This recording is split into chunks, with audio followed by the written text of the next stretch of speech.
광주 금남로에 매주 대규모 인파가 몰리면서 금남로가 새롭게 주목받고 있습니다. 민주화를 외쳤던 80년대와 오늘의 금남로를 비교해봤습니다. 어제 광주 촛불 집회에서는 역대 최대 규모인 15만 명이 참가했습니다. 전남에서도 17개 시군에서 박근혜 대통령의 퇴진을 촉구했습니다. 일제강점기 항일 농민운동의 기폭제였던 신안 암태소작쟁이 항쟁이 제대로 조명받지 못하고 있습니다.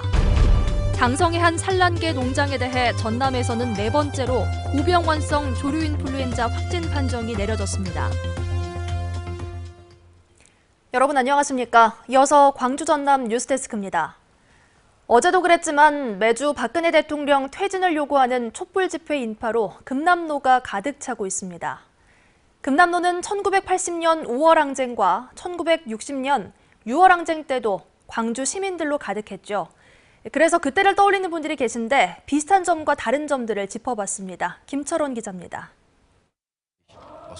1980년 5월 23일부터 26일, 그때도 금남로엔 인파가 가득했습니다. 자국민을 총칼로 학살한 계엄군을 도청에서 몰아낸 광주 시민들은 도청 분수대에 모여 앉아 서로를 격려하며 전두환 신군부에 대한 분노를 쏟아냈습니다. 하지만 전국에서 광주 시민들만 거리로 나와 있었던 현실이 주는 불안감 또한 컸던 게 사실입니다. 그 당시 이제 광주가 고립돼 있었고, 그 당시 우리 광주 시민의 분노는 슬픔과 절규로 표출이 되었다면, 요즘 집회에서는 분노가 재미와 감동으로 6월 항쟁의 도화선이 됐던 이한열 열사의 광주 노제. 민주화 요구 집회에 나섰다 경찰의 직격 최루탄에 맞아 숨진 광주의 아들의 죽음에 그때도 수십만 광주 시민들이 금남로로 쏟아져 나왔습니다. 최루탄의 아들을 잃은 열사의 어머니는 요즘에 진행되는 100만 촛불 집회에서 격세지감을 느낍니다. 모두 모여서 내가 하고 싶은 이야기 다 할 수 있는 세상이 됐다는 것이 나 참 부럽더라고요. 부패하고 무능한 정권을 보다 못한 시민들이 직접 거리로 나와 역사를 만들어가는 시민혁명은 4.19와 5.18, 60 항쟁에 이어 진화를 거듭하고 있습니다. 5월 항쟁과 6월 항쟁의 또 다른 공통점은 항쟁이 끝난 이후의 정치적 결과물을 엉뚱하게도 군사 독재 정권이 가로채 갔다는 데 있습니다. 2016년 11월의 항쟁이 닮아서는 안 될, 뛰어넘어야 할 대목이라고 할 수 있겠습니다. MBC 뉴스 김철원입니다. 네, 앞서 6월 항쟁은 1987년으로 다시 한번 정정합니다. 다음 소식입니다. 어젯밤 광주 촛불 집회에 역대 가장 많은 인파가 몰린 것으로 보입니다. 어제 저녁 광주 금남로에서 진행된 제6차 촛불 집회에는 주최 측 추산 15만 명, 경찰 추산 2만 명이 참석했습니다.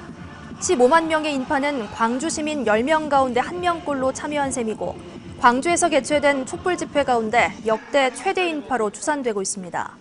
전남 17개 시군에서도 주최 측 추산 2만 명이 참석한 가운데 박근혜 대통령 퇴진을 촉구하는 촛불 집회가 열렸습니다.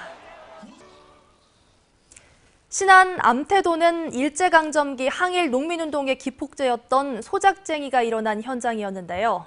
하지만 90여 년이 지난 지금 뜨거웠던 항쟁의 흔적을 찾아보기는 쉽지 않습니다. 문현철 기자가 취재했습니다. 암태면 소재지에 외롭게 서 있는 소작인 항쟁 기념탑. 1923년 일제를 등에 업은 식민지 지주와 맞섰던 소작인들의 한이 서려 있는 상징물입니다. 수탈과 탄압에 맞섰던 투쟁은 1년여 만에 소작인들의 승리로 끝났고 전국 각지에서 들불처럼 일어난 소작쟁이의 불씨가 됐습니다. 다른 우리 하이도 같은 경우에도 이제 농민 항쟁이 있는 걸로 알고 있습니다만은 정말 우리 암태면을 대표해가지고 아니면은 전국적인 그런 시발점이 됐다 해가지고 굉장히 자긍심을 갖고 있죠.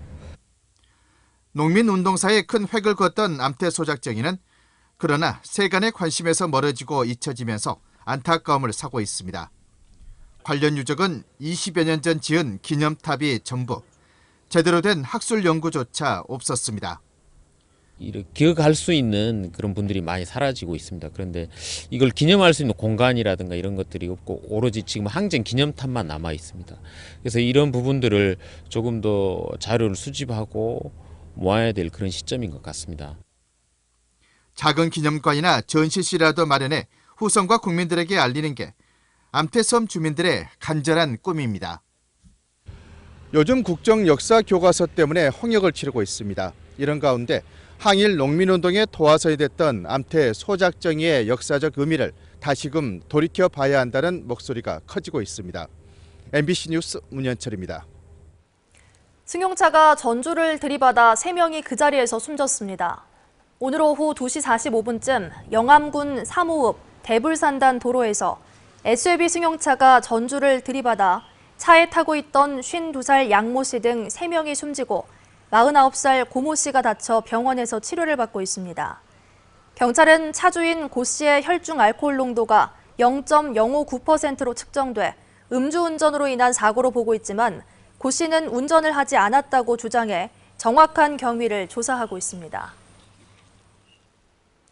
장성의 닭농장에서도 고병원성 조류인플루엔자가 확진됐습니다. 전라남도에 따르면 닭 20마리가 폐사했다며 의심 신고가 접수된 장성의 한 산란계 농장에 대해 농림축산검역본부가 H5N6형 고병원성 AI 확진 판정을 내렸습니다.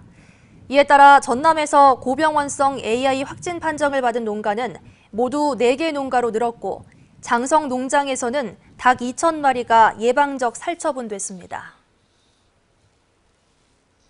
서남해 우리 측 배타적 경제수역에서 규정을 위반한 중국어선 12척이 해경에 납포됐습니다.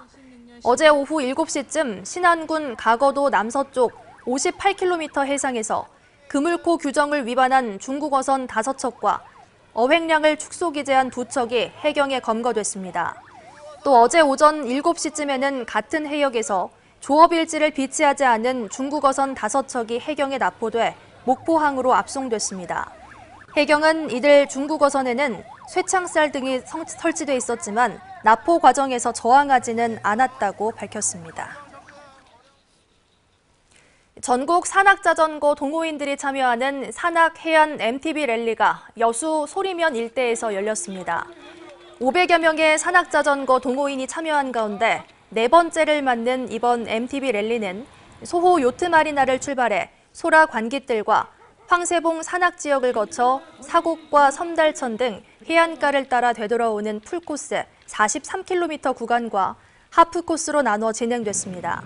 특히 이번 대회에는 풀코스 완주자에 대해 완주 메달과 여수 특산품 등 다양한 경품이 주어졌고 1위부터 3위까지 시상 외에 최고령 완주상도 별도로 마련해 눈길을 모았습니다.